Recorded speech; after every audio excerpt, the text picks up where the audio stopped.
Mari kita berdoa. Kami percaya bahwa Engkau selalu menepati janji-Mu kepada kami. Janji-Mu adalah setia dan adil ya Tuhan. Walaupun seringkali kami mengingkari janji kami kepadamu, namun Engkau tetap mengasihi, Engkau menerima kami, Engkau mengampuni kami, yang bagaikan domba yang seringkali tersesat jauh dari gembala. Engkau mencari kami, Engkau menuntun kami. Pada malam ini tiba saatnya kami akan merenungkan firman-Mu. Tuntunlah kami Tuhan, terangilah hidup kami melalui firman-Mu. Biarlah Engkau berbicara kepada kami melalui pemberitaan firman ini. Berbicaralah ya Tuhan, karena kami siap untuk mendengarkan. Di dalam nama Tuhan Yesus kami berdoa. Amin. Silakan duduk kembali.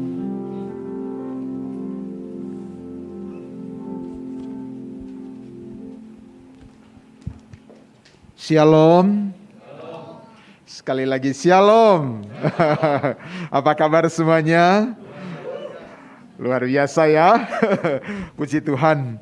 Pertama-tama kita bersyukur kepada Tuhan. Dan saya mengucapkan banyak terima kasih kepada tim pemimpin GKBJ Depok yang sudah mempercayakan saya untuk menyampaikan firman di Kebaktian Umum 2 malam hari ini. Bapak Ibu Saudara yang terkasih, hari ini kita bersama-sama akan merenungkan firman Tuhan dengan tema yaitu kehidupan yang berhikmat, secara khusus yaitu mata Tuhan. Mata Tuhan di dalam Amsal 15 ayat yang ketiga. Saudara, mari kita buka Alkitab masing-masing, kita buka Amsal pasal 15 ayat yang ketiga.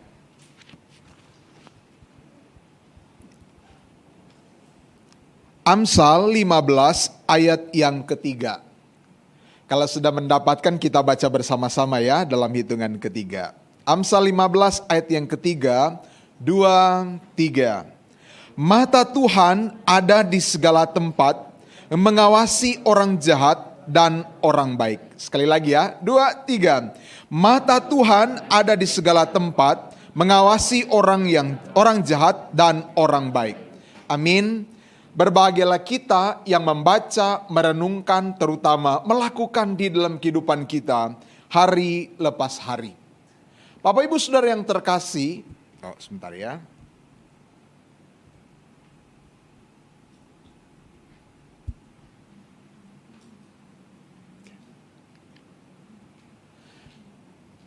Berbicara tentang mata Tuhan, kita melihat bersama-sama dengan kehidupan kita. Mata merupakan salah satu indera yang sangat vital bagi kehidupan seseorang. Dengan mata, kita bisa menikmati keindahan ciptaan Tuhan. Dengan mata, kita dapat merawat semua yang dipercayakan oleh Tuhan, bahkan mengawasinya. Tuhan mempercayakan anak, kita bersyukur, kita bisa melihat, kita bisa mengawasinya, kita bisa menjaga. Atau Tuhan mempercayakan ada harta benda, ada pekerjaan, ada toko yang harus kita awasi. Satu berkat yang Tuhan berikan. Nah, mata itu sangat penting untuk lihat. Wah, apalagi kalau yang menangani keuangan ya. Nah, Ko Asen nih toko mas. Semua yang punya toko lihat, aduh gimana nih. Harus dengan mata kita untuk awasi apa yang Tuhan percayakan kepada kita. Bukan hanya menikmati tetapi untuk mengawasi. Namun apa daya saudara yang terkasih, mata kita adalah mata yang terbatas. Seperti ini saudara yang terkasih, beberapa waktu yang lalu, satu kejadian di Jawa Tengah, ada satu toko bakpia. Ya, toko bakpia. Kemudian di sana dikatakan bahwa sampai mengeluh. Yang pemilik toko ini mengeluh karena apa saudara? Dia sudah pasang CCTV di kiri, kanan, depan, belakang sampai di dekat meja saudara ya. Jadi awasi sedemikian rupa supaya karyawan bekerja dengan baik dan tidak melakukan colong-mencolong gitu ya. Dan rupanya terjadi juga. Ada kasir yang colong uang sebanyak 15 juta. Wow, kita tahu kalau jual bakpia itu nggak mudah. Sewaktu pandemi kemarin istri saya belajar kepada jemaat yang tahu bikin bakpia Kalimantan. Wah, repot, lama dan sebagainya. Saya pikir-pikir tadi ini begitu sudah jadi, walaupun berantakan, saya bilang ini kalau jual 5.000 saat ini rugi, bangkrut perusahaan ini. Jual 10.000 pun masih tipis. Sudah karena itu modalnya jadinya cuma berapa biji ya kalau tahu yang bikin bakpia ya. Nah kemudian untungnya tipis, saudara yang terkasih. Kemudian dicolong 15 juta pula. Waduh, bagaimana ini? Pasti kecewa, dia sedih. Tapi 2 bulan yang lalu ada peristiwa yang lebih menyedihkan. Orang tua ingin berlibur, bawa anaknya menikmati hari libur. Ayo nak, kita berlibur, kita pergi ke tempat wisata air. Namun pada waktu itu orang tuanya cuman meleng sebentar. Anaknya cemplung masuk ke dalam kolam dan akhirnya kelepak-kelepak dan meninggal dunia. Oh, sangat sedih, sangat sedih. Sangat sedih sekali kehilangan orang yang terkasih. Rupanya mata walaupun 2 terang benderang tidak sanggup mengawasi 24 jam. Saudara yang terkasih dalam Tuhan, namun di tengah keterbatasan kita ada satu pribadi yang tidak terbatas memperhatikan bahkan hadir di dalam kehidupan saudara dan saya. Wow, Amsal 15 ayat yang ketiga dikatakan, mata Tuhan ada di segala tempat, mengawasi orang jahat dan orang baik. Pertanyaan bagi kita, apa yang dimaksud dengan mata Tuhan di segala tempat? Apa artinya kalimat ini? Saudara, kita lihat bersama-sama. Sudah di dalam Mazmur 139 dikatakan demikian. Engkau mengetahui kalau aku duduk atau berdiri. Engkau mengerti pikiranku dari jauh. Kemana aku dapat pergi menjauhi rohmu? Kemana aku dapat lari dari hadapanmu? Jika aku mendaki ke langit, engkau di sana. Jika aku menaruh tempat tidurku di dunia orang mati, di situ pun engkau. Saudara yang terkasih, dalam bagian ini menyatakan, memperlihatkan kepada kita mata Tuhan ada di segala tempat. Saudara yang terkasih, artinya saudara, Allah hadir dalam setiap aspek kehidupan kita. Jadi mata Tuhan ini ada di segala tempat, berbicara tentang kehadiran Allah. Allah hadir dalam susah maupun senang. Dan juga pada saat kita berbuat baik maupun berbuat jahat, Allah hadir. Mata Tuhan ada di sana. Allah tidak hanya menatap bagaikan CCTV yang pasif, yang hanya ngelihat. Di sini kita punya CCTV. Oh Tuhan, wow lagi ngapain si Roy? Dia lagi di mana? Dia Tuhan tidak hanya tetapi dikatakan bahwa Allah hadir aktif bahkan menyentuh kita. Menyentuh hati, menyentuh hidupmu. Saudara yang terkasih, bahkan dikatakan mata Tuhan melihat jauh ke dalam relung hati manusia. 1 Samuel pasal 16 ayat yang ke-7 di sana dikatakan demikian. Tetapi berfirmanlah Tuhan kepada Samuel, janganlah pandang parasnya atau perawakannya yang tinggi, sebab aku telah menolaknya. Bukan yang dilihat manusia, yang dilihat Allah. Manusia melihat apa yang di depan mata, tetapi Tuhan melihat hati. Saudara, kehadiran Tuhan bukan hanya seperti CCTV menengok, memperhatikan. Tuhan hadir bahkan masuk lebih dalam setiap aspek kehidupan saudara dan saya. Jemaat yang terkasih dalam Tuhan. Ketika kita memperhatikan struktur dalam Amsal 15 ayat yang ketiga. Ayat ini berkata demikian. Mata Tuhan ada di segala tempat, mengawasi orang jahat dan orang baik. Saudara yang terkasih dalam Tuhan, ketika kita melihat struktur ini, timbul sebuah pertanyaan kepada kita. Mengapa dari struktur penulisan di dalam Amsal 15 ayat yang ketiga ini, yang paling teratas adalah orang jahat? Sana dikatakan mata Tuhan ada di segala tempat, mengawasi orang jahat. Karena ini berbicara tentang kehadiran Allah. Berbicara tentang kehadiran Allah yang melihat, yang menyentuh kehidupan setiap kita. Loh kalau begitu kenapa yang menjadi prioritas, mengapa yang paling atas itu adalah orang jahat? Bukankah orang baik layak mendapatkan prioritas utama? Mengapa Amsal 15 ayat yang ketiga tidak ditulis dengan struktur mata Tuhan ada di segala tempat mengawasi orang baik dan orang jahat? Kenapa bukan orang baik? Karena berbicara tentang mata Tuhan, berbicara tentang kehadiran Allah.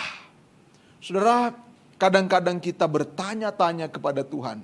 Ada seorang pemazmur yang bernama Asaf pernah mengakui bahwa ia nyaris jatuh melihat kasih sayang Tuhan kepada orang berdosa.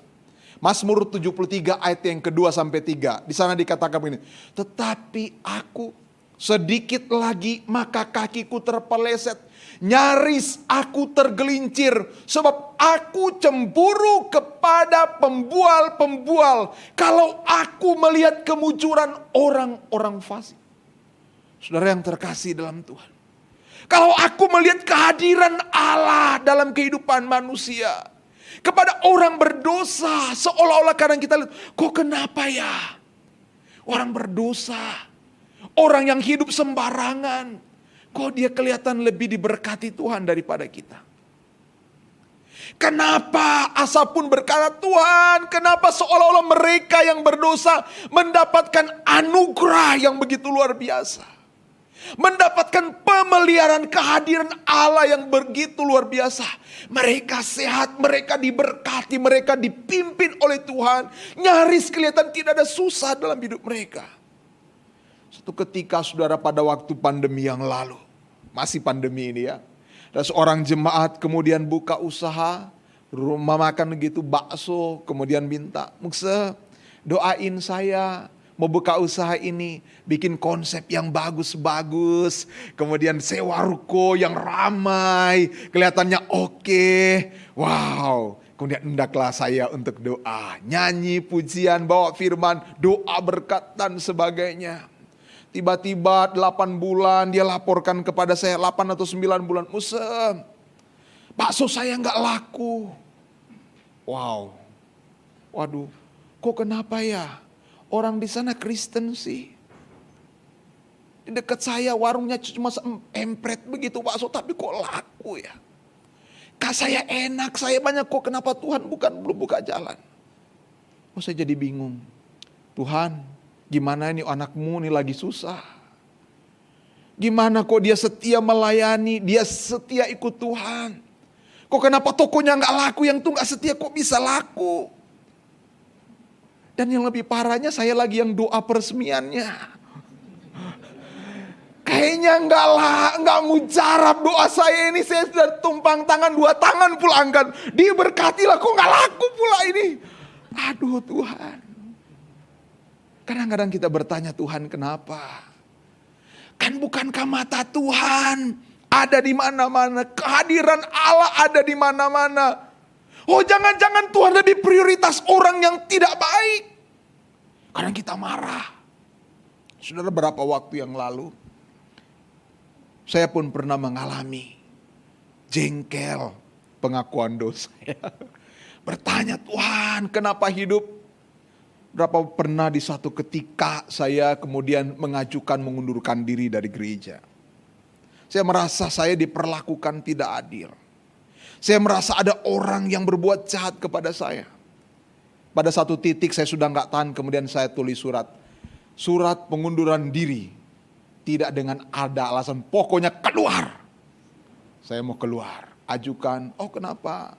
Mutasi aja. Enggak mau mutasi. Saya sudah mau berhenti jadi hamba Tuhan. Saya nggak cerita gimana, saya udah berhenti, tulis surat. Pokoknya titik mau keluar. Dalam hati saya sedang bergumul, Tuhan. Kok kenapa ada orang jahat kepada saya? Saya bertanya, Tuhan saya sudah melayani loh. Tuhan saya sudah setia melayani loh. Tuhan saya sudah ikut Tuhan. Saya sungguh-sungguh ikut Tuhan. Sekarang dalam kondisi ini saya sudah nggak mau lagi. Tapi nggak ngomong orang-orang, cuma dalam hati. Sampai pada waktu saya bilang kepada istri, ayo kita berhenti jadi hamba Tuhan. Kita buka toko listrik. Mulailah saudara, saya mulai jadi pinter. Mulai buka YouTube, bagaimana buka toko listrik. Oh 5 juta sudah bisa, 10 juta apalagi 30 juta. Bagaimana cara supaya laku? Saya lihat cari, oh begini, cuannya berapa? Oh ya, cara jualnya bagaimana? Oh ya, kalau yang mahal ada begini, yang untung banyak, yang di harga yang murah jualnya bagaimana? Oh teknik jualnya sudah tahu, saya udah latih. Ambil barang di mana di Jakarta, toko tempat jualan di mana? Oh nanti sambil jual bolam, pokoknya sudah siap semua. Jual, oke siap. Ayo kita cari survei ruko. Survei ruko, kemudian cari-cari. Sampai satu titik sedang mau deal ceritanya. Hari Minggu saya ajak istri, anak-anak, ayo kita sedang mau pergi ke toko itu. Deal dulu dong baru pindah. Kawan mulai ya, sudah memulai. Anak saya tunggu anak saya selesai sekolah minggu dulu. Di jalan tiba-tiba 2 anak nyanyi. Kasih sukacita, damai sejahtera. Waduh, rata-ratanya menangis rasanya. Aduh Tuhan. Saya kemudian tersentuh. Singkat cerita akhirnya gak jadi. Saya sadar. Kadang-kadang kita bertanya kepada Tuhan. Tuhan, kenapa engkau sayang kepada orang yang berdosa? Kenapa struktur ini? Kenapa Tuhan sayang kepada orang berdosa? Tuhan hadir. Mata Tuhan ada di segala tempat. Mengawasi, hadir, menyentuh orang berdosa. Dan orang baik seperti Asaf. Nyaris aku tergelincir. Sudah yang terkasih dalam Tuhan. Saat kita kemudian berbicara, Tuhan kenapa engkau hadir dalam kehidupan orang berdosa. Bukan saya yang utama. Bukan saya yang utama, saudara. Kita melihat firman Tuhan katakan. Bukankah kita adalah orang-orang yang telah kehilangan kemuliaan Allah juga? Bukankah kita juga adalah orang-orang yang berdosa? Karena semua orang telah berbuat dosa dan telah kehilangan kemuliaan Allah. Namun Tuhan memberikan kasih karunia. Tuhan memberikan anugerah kepada kita. Sehingga kita bisa percaya kepada Tuhan. Bukankah Tuhan begitu juga mengampuni, mengasihi kita. Tuhan memberikan anugerah kepada kita. Saudara, beberapa waktu yang lalu sempat saya bagikan di grup sinode. Orang yang terima Tuhan. Saya bikin videonya, saudara. Injili kelihatannya gak mau percaya Tuhan. Galak pula. Baru dekat dia langsung bilang, Tuhan itu sama. Jadi Kristen gak Kristen pun sama. Waduh, gimana kita mau injili kalau begini ya? Susah. Baru datang dia sudah debat-debat. Jadi gak bisa ngomong. Saya berdoa, Tuhan tolong. Tuhan tolong.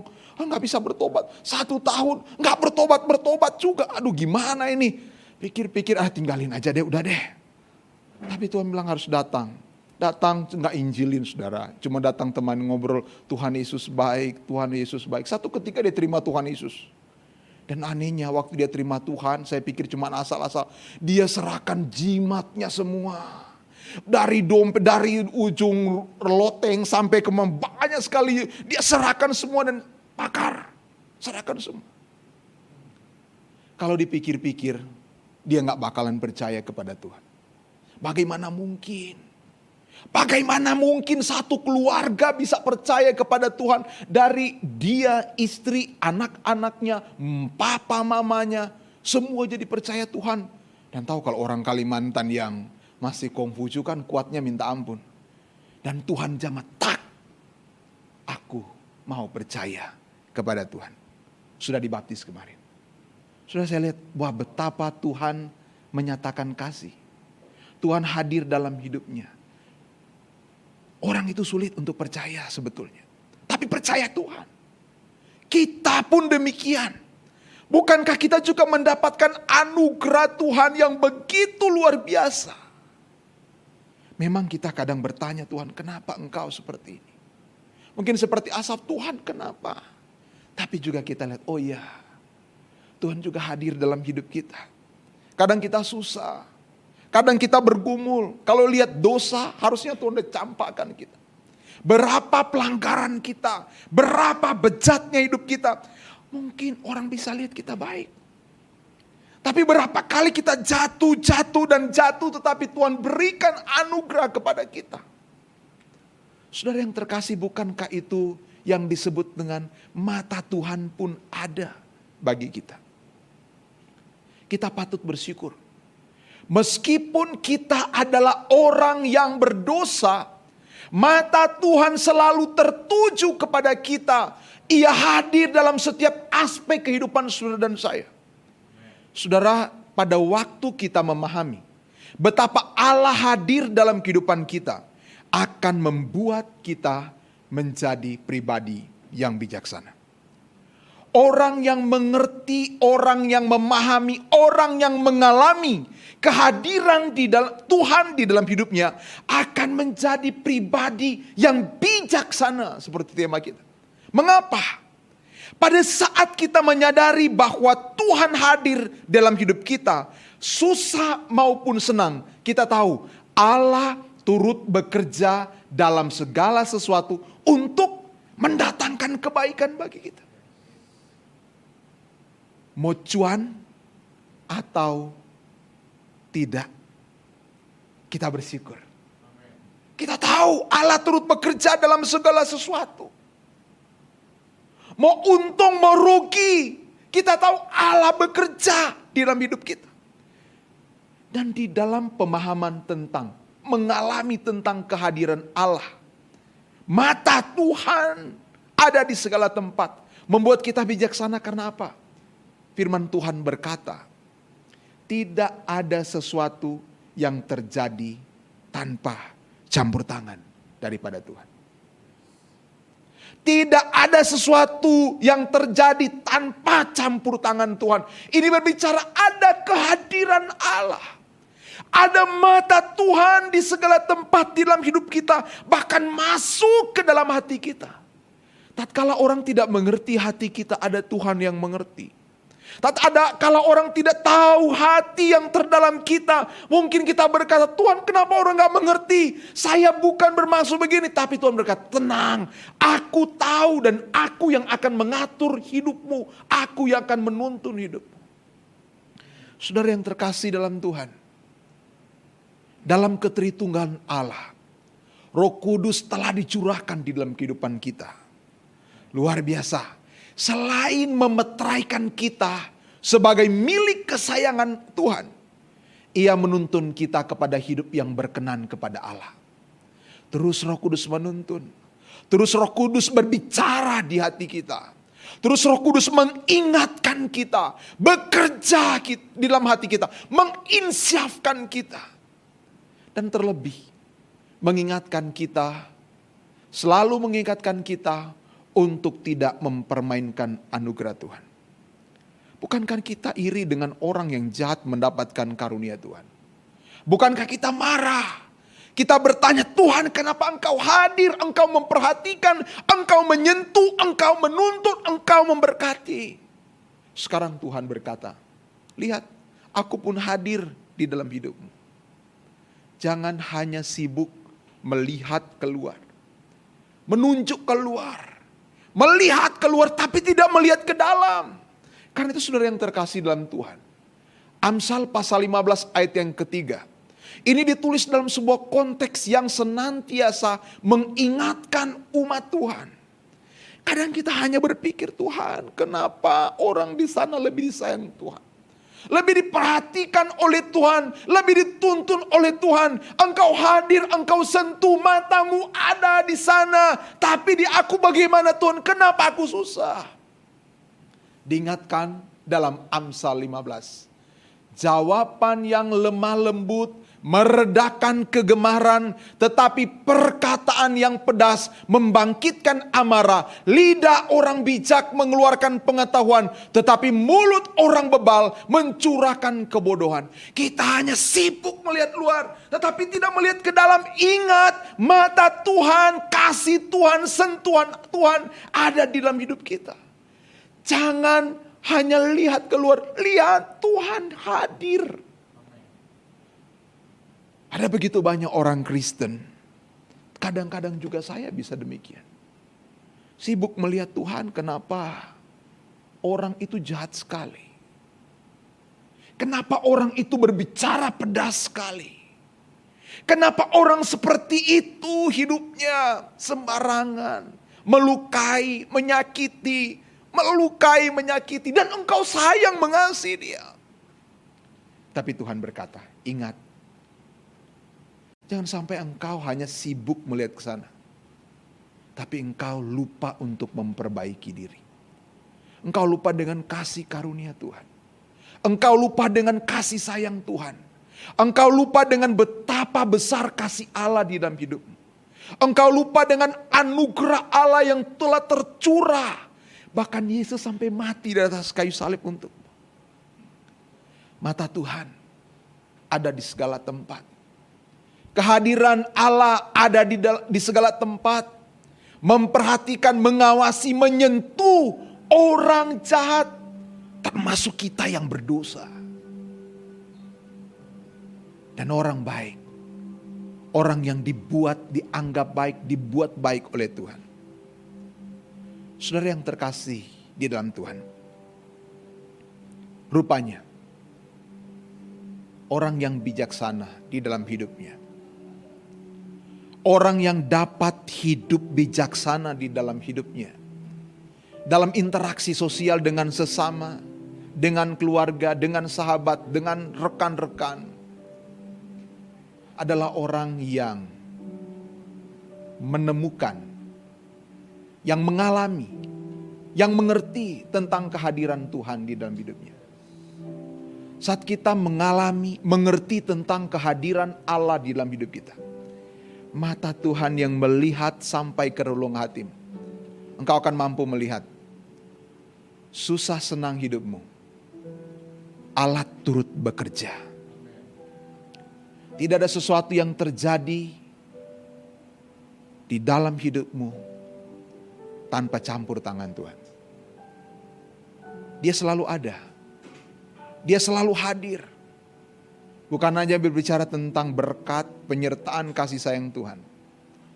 Pun mengingatkan, jagalah imanmu, jagalah hidupmu. Jangan hanya sibuk untuk melihat ke sana. Tetapi di dalam kehadiran Allah kita pun mau berubah. Sebagai bentuk hormat takut akan Tuhan. Amsal pasal 15 ayat 1 yang 1-2. Jawaban lemah lembut meredakan kegeraman, tetapi perkataan yang pedas membangkitkan amarah, membangkitkan marah. Lidah orang bijak mengeluarkan pengetahuan, tetapi mulut orang bebal mencurahkan kebodohan. Ingat, mata Tuhan ada di segala tempat.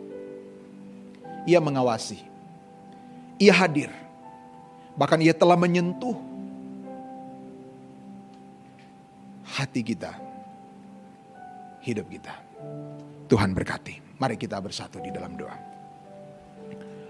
Tuhan, kami bersyukur kepadamu pada malam hari ini. Kami bersyukur untuk kehadiran Tuhan di dalam hidup kami. Kami bersyukur untuk Allah yang selalu melihat, memperhatikan, bahkan ada dalam segala aspek kehidupan kami. Tuntunlah kami untuk mengerti, memahami, terlebih kami mengalami ya Tuhan. Mengalami kehadiran Allah dalam hidup kami. Agar kami boleh menjadi pribadi-pribadi yang bijaksana. Karena kami sadar, Tuhan hadir dalam hidup kami. Tuhan turut bekerja dalam hidup kami. Dalam suka maupun duka, dalam susah maupun senang. Tuntunlah kami untuk menyadari bahwa di dalam kehadiran Allah itu, bahwa tidak ada satu pun yang terjadi di dalam hidup kami tanpa campur tangan Tuhan. Bahwa Allah merancangkan yang terbaik untuk hidup kami. Terima kasih Tuhan untuk kehadiran-Mu di dalam hidup kami. Terpujilah Engkau Bapa, dalam nama Tuhan Yesus kami berdoa. Amin.